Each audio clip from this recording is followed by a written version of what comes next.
مأساة نادي الزمالك. ما اظنش ان في فترة عدت على نادي الزمالك في تاريخه كله بأسوأ من الايام اللي احنا فيها دلوقتي. نادي الزمالك حقيقي ما فيهوش فلوس.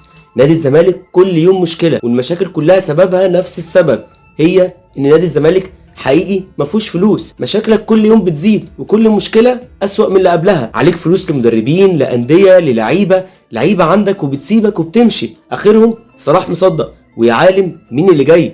كل يوم اسم جديد، كل يوم بتسمع اسم قضية جديدة بتضاف لسلسلة القضايا اللي مرفوعة على نادي الزمالك في الفيفا، وده شيء مش كويس. المشكلة ان كل الناس عمالة تتفرج، كل المسؤولين في الدولة بيتفرجوا عن نادي الزمالك اللي هو ملك الدولة.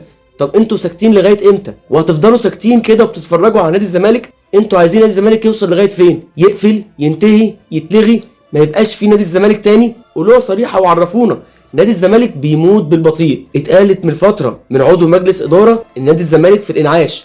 ده حقيقي، نادي الزمالك دلوقتي اصبح بيموت وفي مراحله الاخيرة. المسؤولين مستنين ايه؟ ارض اكتوبر ما بترجعش ليه؟ مين الغلطان؟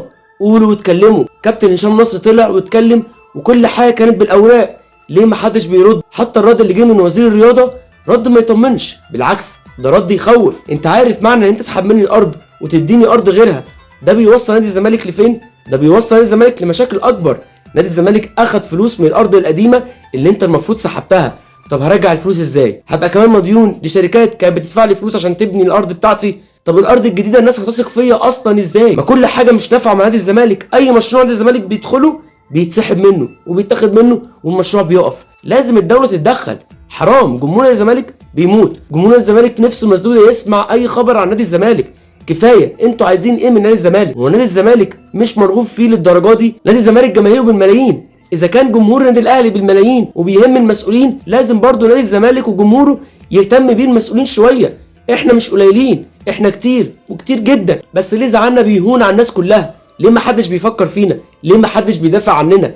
ليه حقوقنا تملي بتضيع؟ ليه تملي بحس ان الظلم في نادي الزمالك مباح ومستباح؟ لازم الكل يتدخل. المجلس اللي موجود ده خلاص ايده اتشلت، مش هيقدر يعمل حاجه. المشكله ان كل يوم بيمر بيبقى اسوأ من اللي قبله.